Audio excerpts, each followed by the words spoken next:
girlfriend. He went over to her house, and she told him it was late, go home. And he said he's ready to go home. She goes, well, then go home then. And then he said, no, not that home. And then he pointed up to the sky. And my brother said that to her. He pointed up to the sky. He said he's ready to go home, and he pointed up to the sky. This is Touched by Heaven. Everyday encounters with God. Those moments when heaven and earth collide. And we see God. We see his hand reaching out to us, attempting to get our attention, inviting us into a closer relationship. Here we share stories of encounter with angels, divine intervention, prophetic dreams, visions, near-death experiences, big and little God incidents. I'm your host, Trapper Jack. So glad you're here for episode 191. A Christian cop learns forgiveness. We talked to a great guy today, Pete, a retired police officer, retired as a lieutenant, actually the oldest of three brothers who became police officers, down in Texas. We also have the middle brother who you heard about at the beginning of this episode. He's the one who pointed upwards and said, I'm ready to go home. I'm ready to go home. And a few hours later, shots were fired. Then there's the youngest brother. He's the one who forgave.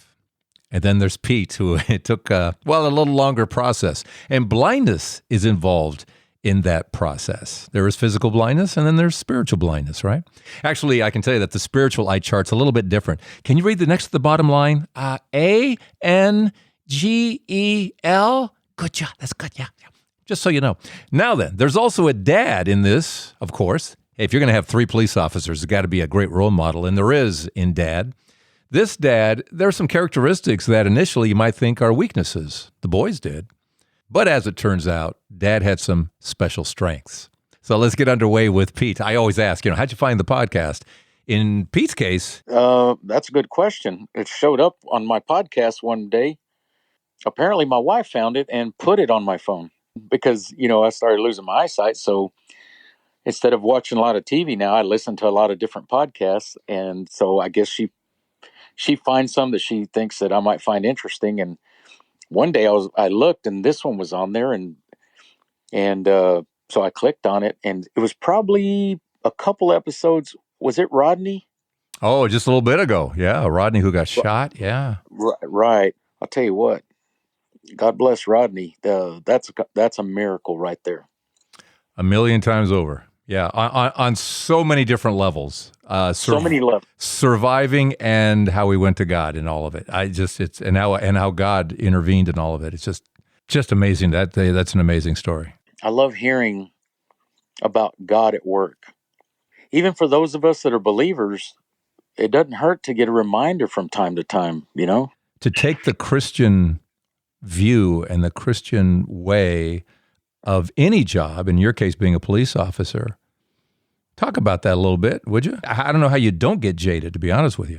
I'll tell you the one thing, the thing is this, I always try to do what was right as far as a Christian, but the one thing that I did know one officer in particular that would pray with people.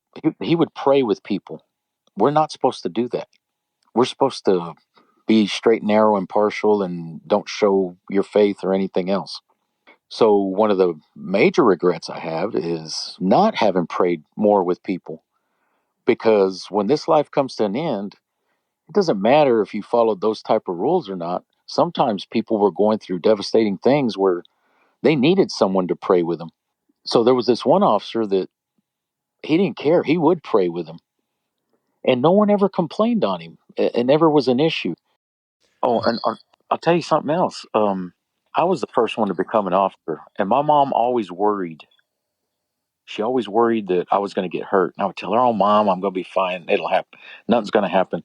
Well, next thing you know, here comes my brothers. They want to be officers too, and I was telling them, "No, don't do it." And so after that, I'm the oldest, and she's like, "Oh, something's going to happen to him." And I said, "Mom," I said, "relax." I said, "Nothing like that ever happens in a town this small." I said, "That happens in the big cities. That doesn't happen here." Well, then it happened back on September the 8th of '07. We had a domestic incident where this old drunk guy used to always beat his wife. So she went to the next door neighbor's house and called the police. And My middle brother, Abel, who never worked overtime, and when I say never, I mean never. He had gone through a bad divorce through no fault of his own. He had even tried to reconcile. It didn't work out. He was never quite the same after that. And he didn't get to be around his kids as much. You know how the custody thing goes. And so he had finally decided to work overtime that one weekend. It was a Saturday. And he and another officer responded to that domestic dispute. That other officer is the one I was telling you that would pray with people. And I was a sergeant on duty that day. It was me and one other sergeant. And we were the highest ranking officers that Saturday, that weekend. So when my brother and that officer showed up, the guy had weapons in the house, but she had hid his weapons in the trunk of a car in the garage. And she thought that that was secure. Well, while she had gone to the neighbor's house, apparently he went and got the keys and got them out of the trunk because he met my brother. My brother was at the back door by the kitchen. My brother was there with a taser and was trying to talk him out. And when that guy stepped out, he had a 12 gauge shotgun with double aught buck, and he shot my brother. And I don't know if you know about double aught buck, but it's 9 ball bearings. His vest caught the brunt of it, and only 2 of the 9 got through. One of them shattered his left forearm, and one other one hit him on the left jaw. And then it traveled down through his throat. It caused a tremendous amount of damage. But my brother dropped the taser and was able to return fire with his 45, and then he retreated around to the side of the house. The other officer retreated, but this guy went through the house and through one of the bedrooms, and where the officer had been ducked down trying to get cover, the guy shot him at point blank range with the 12 gauge through that bedroom window. And he killed that officer right there on the spot. And then he shot him a second time for good measure after he was already down. So they had both them officers, both my brother and the other officer, had called for help on the radio right as my brother had been shot the first time. So of course we all start responding over there, and I mean everybody in town drops what they're doing and heads that way. My brother had called in subject with a knife. He said, "Officer down, subject with a knife." Well, he never had a knife. He had a 12 gauge. Was that just shock? Just being in shock? I think it's being in shock is why he said it. There was never a knife involved at any point. So as we're all flying over there, lights and sirens, they said, as the other officers started arriving, they said, "Officers down." And so I'm still trying to get there, and I'm thinking, officers down, multiple officers, and with a subject with a knife. I'm thinking, why didn't somebody shoot him? By the time I pulled up, my brother was standing behind another officer's patrol car. There was blood coming out of his mouth, running all the way down his chest, and he's still holding his 45 in his right hand. The microphone that's normally on his shoulder is hanging by the cord, and he's up on his own 2 feet. And I see all the blood coming out of his mouth, down the front of his throat, and on the front of his chest. I thought somebody had cut his throat. And so he sees me pull up, and his knees kind of buckle. He's probably thinking everything's going to be okay. Big brother's here. And of course it wasn't okay. So I walk up and kind of hold him up. And as I'm talking to him, that's when I noticed the hole on his jaw. And that's when I realized it wasn't a knife and his throat wasn't cut. All that blood was coming from inside his mouth, but not. It came from that round shattered the left side of his jaw, and then it traveled down his throat. So that was the thing. And he told me that the other officer was down, that he'd been shot. And I said, where? And he said, in the back. And I said, in the back where? He goes, in the back of the house. So right as I'm talking to my brother, there's still shots going off. You can hear the shots in the background. And at that point, one of the other officers that had showed up, he was shot and killed in the backyard right then. So as this is happening, one of the younger officers comes running up, and he's going, Sarge, Sarge. And then he tells me about the other officer getting shot. And at that moment, he's running up. And what I did is, we had an ambulance that had come out there, but what they do is they stage nearby because the shots are still being fired. They're not going to pull up on the scene. And I didn't want to waste any time trying to figure out where this ambulance was at. So as that officer ran up, I put my middle brother Abel in the back of his car, and I told him, I said, to take him to the hospital. And I thought it'd be quicker if he drove him over there, code 3, than to try to find the ambulance. I put my brother in the back of his car. He drove him to the hospital. He walked in under his own power, but he never walked back out. They did CAT scans and MRIs and stuff, and they ended up flying him to Lubbock, Texas. And then I'll get to that part in a minute. But a couple of things that happened the night before. It was late at night. He'd gone out with one of his friends, and when he got home, he went. He lived in the same apartment complex. He had a girlfriend. He went over to her house, and she told him it was late. Go home, and he said he was ready to go home. She goes, well, then go home then. And then he said, no, not that home. And then he pointed up to the sky. Your brother said that to her. And my brother said that to her. He pointed up at the sky. He said he's ready to go home, and he pointed up to the sky. This was the night before. And another thing that happened that same night, the night before the shooting, I got home. My shift, I think, ended at 2 o'clock in the morning. So I was home about 2:30 that morning. I expected everyone to be asleep. Well, my wife was walking towards the front door. I guess she heard me unlocking it. And of course, at 2:30 in the morning, I'm not expecting this. The house was dark. The only light came from the aquarium. And as she came by, well, she startled me. And I said, what are you doing up? And she said, I couldn't sleep. She said, I had a bad dream. And I said, well, what was it? And she said, I dreamed this blonde lady with cat eyes. And she was laughing because 3 babies had been killed. Now, this is at 2:30 in the morning on the same day of the shooting. But the shooting wouldn't happen until 6:30 p.m. later. So this was at 2:30 in the morning. The shooting happened at 6:30 p.m. And so I told her, I said, it's just a bad dream. It's nothing. Let's go to bed. Well, it's kind of a premonition dream in a way, but not enough to prevent anything from happening. And she said that the blonde lady with the cat eyes, she said, and I knew it was the devil. And that lady with the cat eyes was laughing because 3 babies had been killed. Well, in retrospect, looking back on it, three babies were killed because all 3 of them had mamas. You know. What a horrible, horrible experience. And that day, my mom was working at the hospital. She was a certified nurse's assistant, and I called her and told her that Abel was on the way to meet him down in the emergency room. I said, he's on his way to your hospital.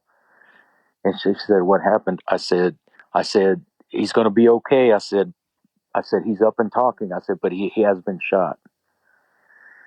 And I'll never forget when I finally was able to make it to the hospital, probably an hour and a half after everybody else showed up, and I'll never forget that look on my mom's face. She did not say anything, but her eyes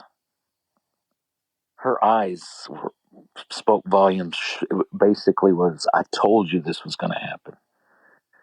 And the thing is, I felt so small because I was the one that told her, no, this kind of stuff won't happen. That look, I'll never forget that look. Yeah, that's tough. That's tough. Okay. And this guy wasn't that drunk then. If this guy is picking people off the way he was, he was drunk, but not that much. Right. And he eventually surrendered. He told the Texas Ranger captain in the back of the ambulance when he told him, "Do you realize you shot 3 officers?" He said, "I wished I'd have shot more of them." Where is he today? Um, Hard to tell, but he's not on this earth. He never went to trial because they found out he had throat cancer and it was terminal. It took over 4 years, and he never went to trial. He died an alleged cop killer. He was never convicted. Let me finish telling you about Lubbock. They flew him to Lubbock. Abel, he was on life support, and the doctors in Odessa had told us when they had tried to intubate him to give him oxygen because his throat, he started complaining that his throat was swelling up. So when they said they tried to intubate him, they ended up trying to give him anesthesia to calm him down because he was fighting them as far as trying to put the tube down his throat. So I don't know what happened. Maybe they gave him too much anesthesia. I can't say for sure. Either way, he ended up flatlining. And they had told us he was without oxygen for 3 or 4 minutes. Well, after we get to Lubbock, over there, they said no, he was without oxygen for 7 or more minutes, and his brain had swollen from lack of oxygen. So all it takes is 6 minutes without oxygen to cause brain damage, and he was beyond that. We had officers around the clock. We had officers that would sit by his bedside and read him scripture. At times, tears would come out of the sides of his eyes, but he was unresponsive. But I feel like he was listening. He could hear us. When his daughter and his son showed up at his bedside, and it was heartbreaking. They were talking to him. They told him they loved him and were pleading with him to wake up. And what had been a little bit of tears coming out of his eyes, I mean, they just started flowing. I mean, hard. And to me, that confirmed that he could hear him at that point. Absolutely. When I told the doctors about the tears coming out at a faster pace, they were like, "Oh no, that's involuntary. That happens." And I'm thinking, I don't care what you say. It went from a little bit of tears to streaming, flowing tears when his kids were talking to him by his ear. I don't care what they say. I'm telling you, he could hear. Yeah. And they said that he was showing no brain activity anymore. It was like brain dead. And finally, what sealed it for me is they demonstrated that he couldn't breathe on his own. They took him off the breathing apparatus, and his breathing was real shallow, not enough to sustain life. My mom and dad and my little brother Philip and I, we decided to discontinue the life support. But I will tell you something good that came out of this. Two separate people there in Lubbock, Texas, each got one of his kidneys, and a 65-year-old man in Houston got my brother's liver. So 3 people got an extended lease on life by his coming to an end. Wow. Well, God bless him for being on the donor program there. That's terrific. Did your brother's girlfriend, did she question this home looking, pointing upwards, or later did that kind of dawn on her what that could have meant? She did not question it. She did not question it at the moment. Afterwards, she did realize that when he pointed up what he meant, he was ready to go. Isn't that interesting? On some level, on some spiritual level, he knew. Yeah. He knew. Not only that, I told you after that divorce, he was miserable. He was never the same. Nothing made him happy. And I think God knew that. And I guess you could say he took him out in an honorable way, or brought him home in an honorable way, I should say. Yeah. Called him home, I should have said. That had to be a huge news story. That had to be huge. Oh, it was huge. You can still look it up online, and it's a lot of it's still on there. Is it in Odessa? Is that where that was? Yes, sir. Yes. What year was that? That was 2007, September the 8th, 2007. Right after this happened, my little brother quit being an officer. He said he didn't want his kids to be orphans too. So he gave up his gun and badge, and now he's a school teacher. Yeah. Well, and that's always plays in the back of your mind, doesn't it? It's always kind of there when you think about family and everything. So now I'll tell you the other thing about this, that this really needs to be said. Going back to that guy. Yeah, well, and as far as I know, he never repented either. But my little brother forgave him right away, which is what I should have done, but I didn't.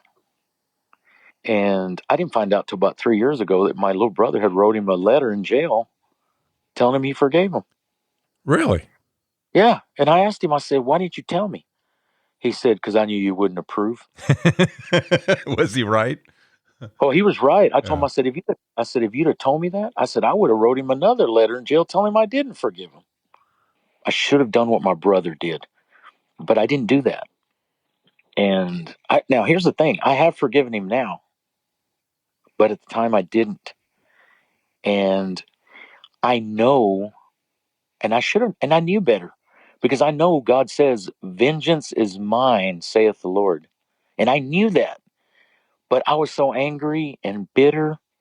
I wanted, I wanted something, some, I don't know if you call it vengeance, closure, satisfaction, something. Justice, something. Yeah, Just, right. I hated that guy. I Yeah. hated him with a passion. And so I didn't handle it as well as my little brother did. And I'm saying this for the benefit of anybody out there listening that is going through something similar. Don't do what I did. I turned heavily to drinking. Just, I don't know. It was the wrong thing to do. And then I'll tell you, Trapper, I'll tell you the really stupid part, as if that wasn't stupid enough on its own. Here's the worst part. He dies 4 years later in jail. You'd think I would have let it go then, right? Oh, no, no. I continued to hate him for many more years after that. Do you do you think he even cared that I hated him while he was in jail? No. Do you think it even mattered after he was gone? Especially not then. So at that point, the only person I was hurting was myself physically, my family. I was only hurting myself. Yeah, we're the one drinking the poison. Isn't that the crazy part of it? It is. Yeah. It is. So really, if anyone's listening, you need to forgive them as quick as you can. And you're not doing it for them, you're doing it for yourself. Tell me about your younger brother, for him to be able to do that. I mean, I'm flashing on John Paul II. He got shot, forgave the guy, went to the jail, let him know that he forgave him. There is a mindset there. There's a higher mindset there. Talk about your younger brother. Always like that, or is that something? Explain his action.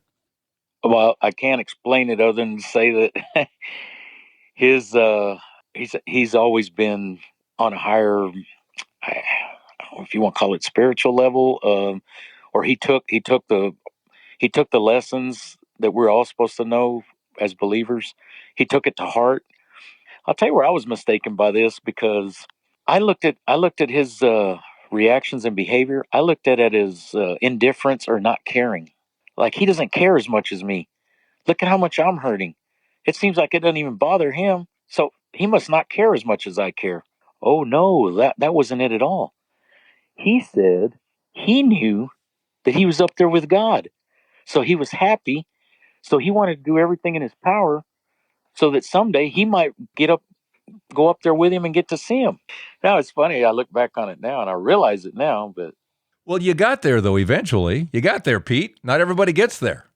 Was there something in the comeback? What really brought you back to God? yes, sir. I guess what really caused it was when I lost my eyesight. What happened?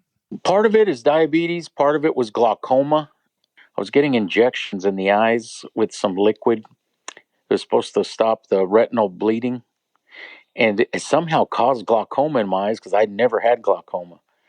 And during that lockdown, I couldn't get in to have the surgery to have valves implanted to relieve the pressure. And the longer I had to wait, I was gradually losing my eyesight. I was down to one eye as it is. And once I lost that second eye, I couldn't drive anymore. I couldn't do any. I can't draw. I've always been an artist. Uh, I was a sketch artist at our police department. As a kid, I wanted to draw comic books. That was my goal. I ended up being a cop instead. And now that I was retired, I had started working on a comic book with little brother. He was writing it. I was going to draw it. Oh wow! But you were the sketch artist when what the criminal look like guy. You were that guy. Yes, sir. So once I lost my eyesight, after that lockdown, the initial lockdown, the 15 days that went several weeks, I spent around 2 weeks pretty much depressed, but I didn't realize I was depressed. I sat in my recliner in a darkened office, and all I did was I'd sleep in that recliner at night, and then I'd sleep all day in that office. This went on for about 2 weeks, and before I realized this isn't normal, I decided I'm not going to do this, and so I prayed to God, and I turned it all over to Him, and my wife can tell you it was an internal change. I got closer with God than I had ever been in my life, as far as even back at the beginning when I was baptized, and it became an actual relationship with God and Jesus. I would talk to Him day and night. I now I can sit out on the porch and talk to Him, and it's totally different. But what caused the catalyst was losing my eyesight. So you lose your vision, the depression hits, and that's when you start talking to God. It brought me closer to God, believe it or not, because I realized, we have to forgive others so that we can be forgiven. And I started thinking, those times I would sit up on the porch and just talk with God, and then I started thinking about all the people I needed to forgive, or all the people I've been holding something against. And you sit there long enough, you think of a lot of people. Man, I tell you what, I always had. I used to tell people, and this was back years ago. I would say, I don't just hold a grudge; I nurse it. And so there was a lot of people I was holding a grudge against for one thing or another. Wow. What a transformation for you. What a transformation. Feels good, doesn't it? Yes, it does. That's something I noticed too. I, when I listen to your guests, they all seem so happy and so confident and self assured, and that's a good feeling to have after I had internal transformation. It's such a peaceful serenity, and I don't I don't really fear anything as far as the world seems to have gone upside down and crazy. It makes sense. It seems nuts. I don't even worry about it anymore. God's in charge. I trust in Him. There was I feel blessed. I feel happy. Let's pause right about here with Pete and more coming up here on Touched by Heaven. Everyday Encounters with God. Just want to do a quick Patreon shout out for this episode to Lily. Thank you, Lily Phillips, being part of our Patreon family. Actually, Lily was on a couple of episodes many moon ago. So thank you, Lily, for supporting what we do here at Touched by Heaven, Everyday Encounters with God. You can do the same here at episode 191. Just click your way through or go to patreon.com and search for Trapper Jack. Thank you so much. Now, let's get back to Pete and forgiveness. Yes, sir. My mom and dad were raised Catholic, and then in adulthood, they converted to Church of Christ back in 1966. My dad was the flag man, the one that directs the people to go around the construction. He was working for a road crew. He was 24 years old. There had been a guy that was riding the steamroller. The guy that was driving it reported that the brakes had gone out on that steamroller.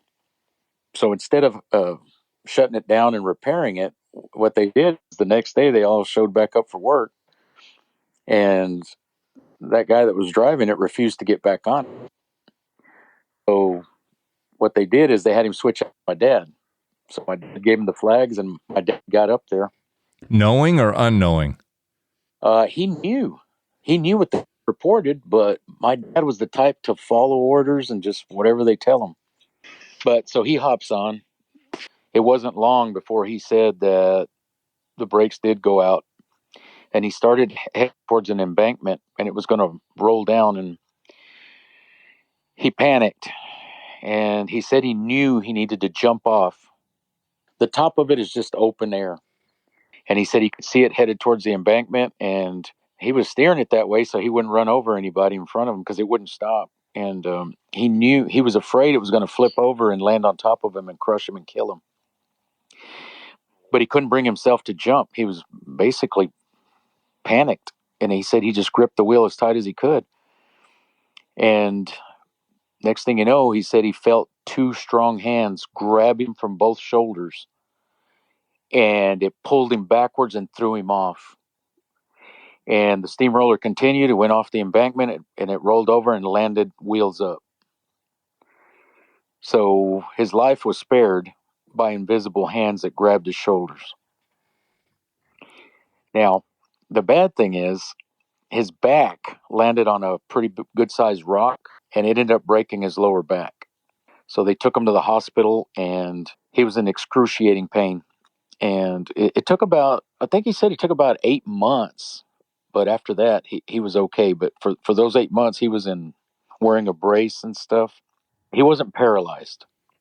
He just had a broken back, but he was able to heal from it. But he said he surely would have been crushed by that steamroller if those invisible hands had not yanked him backwards. And that's what he called it, just these invisible hands that just grabbed it. He must have had an interesting time trying to tell that story. Well, the thing is, my dad never had a problem telling that story. He always told me and my brothers when we were growing up. He said it was a guardian angel, and I mean, he said it sincerely. And my dad never had a problem telling that story. The problem is on the other end. A lot of people wouldn't believe it, but my dad was not the type to lie to you. He wasn't the type to pull pranks on me or my brothers. If he told you something, you could take it to the bank. So the thing is, my dad froze. He didn't have time to pray or ask for help. God helped him anyway. Just my dad's one of those people when you hear you read in the Bible where Jesus, the little kids running around, and he told the people, he said, unless you can make your heart like one of these babes, you will not inherit the kingdom of heaven. Well, my dad was that type of guy. My brothers and I would see people insult him to his face, and he would not react in the way that you typically, or let's put it this way, the way I would react if somebody had done it to me. And I remember growing up, we used to think, man, when I get older, since our dad won't say anything or won't do anything, we'll do it for him. And then I always thought, well, let someone try that with me and see what happens. But you know what I had missed out as a kid is he was actually setting a good example on how we're supposed to be as believers in Christ. He was at a higher level than most of us. He's at a way higher level. But you know, it took maturity and being older in age to realize what I thought was wrong. He was actually setting a good example, and he was blessed, and because he was blessed, I think we were blessed. What's our takeaway today, Pete? As you look back on all this with family and what you've seen, felt, heard, learned, and all that. What's the takeaway? That we need to trust God. That I should have been trusting in God from the beginning. You know, I told you about my dad was spared by a guardian angel. He was going to be killed. God took care of him. You just have to trust in God. At the time I prayed for 2 boys as a young man, I met my wife. Doctor said that she couldn't have kids. Well, I should have trusted in God. He gave me my 2 boys that I had prayed for. Sometimes we're such take charge individuals that we think that we can solve our own problems, when in reality, what we need to do is trust in God. You know, that's what I would advise anyone. Don't try and take it into your own hands. It's not going to work out too good. And I'm telling you that from experience. And as far as forgiveness goes, the takeaway is forgive as quick as you can. And it's not for them, it's for you. Because otherwise, you're only hurting yourself. Thanks, Pete. And we all appreciate your years of service, your brother's years of service. In fact, anybody in police officer work, thank you so much. You're the guys that go running into danger as we go running away. And we appreciate everything you are doing for us. In the area of forgiveness, it's always so difficult, for many anyway. Some people, it's easy. For some, not so much. And it's something we have to do, as he said, that's the poison that's, it's not poisoning the other person, it's poisoning us. So, and with God's help, as you can hear, with God's help, we can get there. We can get there. We all know the prayer, forgive us as we forgive those. So it's always there in front of us, isn't it? And it's not unusual that an affliction like blindness can lead us to God and a higher level of spirituality and an ability to forgive, the blindness leading to a greater capacity to see in areas that we haven't seen before. And also, as Pete says, it's just that knowledge. We just got to trust God more. We lean on God more, and we trust Him more. And that's what we really ultimately need to do. So thank you again, Pete. All right, what is your story? Get a hold of me here at touchedbyheaven.net. And while you're here, you may also, I keep forgetting to mention that we have a couple of CDs here that you may be interested in for download or to order the CDs themselves. One is called Did You Hear What God Just Said? It's taken from my talks that I give, and it has to do with it's just kind of like takes the blinders off of how God is speaking to us. God speaks in burning bush, and sometimes we miss that. We expect Him to sit down and go, hi, and He speaks to us in many, many different ways. So that CD really helps out in that area of kind of bringing things to mind in your own life. And the other CD is called Mary, His Messenger, as Jesus keeps sending His mom back with some basic messages for all of us and some really powerful global events and some personal stories of my own. So that's there, Mary, His Messenger, and Did You Hear What God Just Said? Right here at episode 191 at touchedbyheaven.net. And thanks for your help at patreon.com and being a part of the Patreon family. Go to patreon.com and search for Trapper Jack, or come here to episode 191. All right, see you next week. Touched by Heaven, everyday encounters with God. I'm Trapper Jack.